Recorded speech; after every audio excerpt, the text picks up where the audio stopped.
Okay, we're here in the vendors area with the Independent Woman's Voice, and this is Hadley, is it pronounced? Yes, Hadley.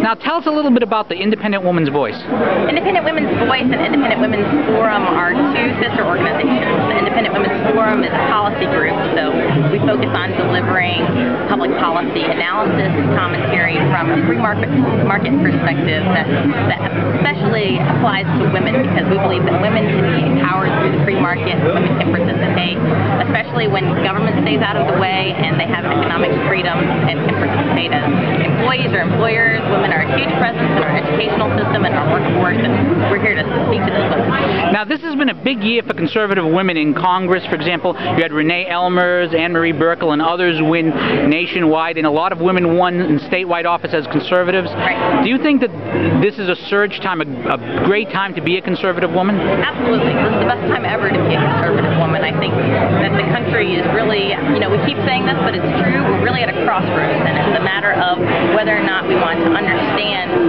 the issues in depth and how they will really affect women, or if we want to listen to more rhetoric about how big government is good for everybody. Big government's not good for women. Big government's not good for people who want to make their own way and have opportunities to participate and to really use their value as people in the market to compete. And competition is what makes America great. It's what makes what gives us so many different products and such a wide array of things to buy and to sell, and it's the market that gives us those opportunities.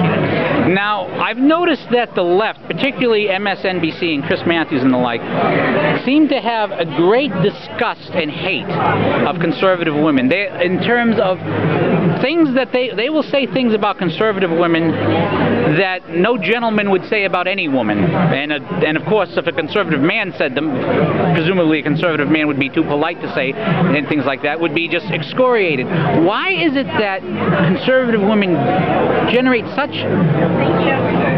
craziness among the left? What just sets them off? Well, I think there's a real inconsistency among some other women's groups that say women want to be independent, and yet they urge the government to create more programs that actually make women dependent on the government. It doesn't matter if you're dependent on a husband, father, brother, any kind of man, whatever that is.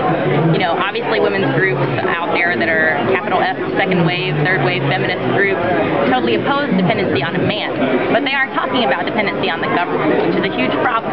And at the Independent Women's Forum, that's really what we're striving for, is to be independent not just of men or any kind of oppressor or whatever they're talking about, to be independent of the government. I think that scares people. I think that they might be a little uncomfortable with the fact that we really do just want to compete on equal terms with men. So instead of being dependent on a man, they're dependent on the man, as they would say. Right, Uncle Sam. Now, what is the website if people want more information? If they want more information, they can go to iwf.org or iwvoice.org. Well, Hadley, thank you very much for your time. Thank you.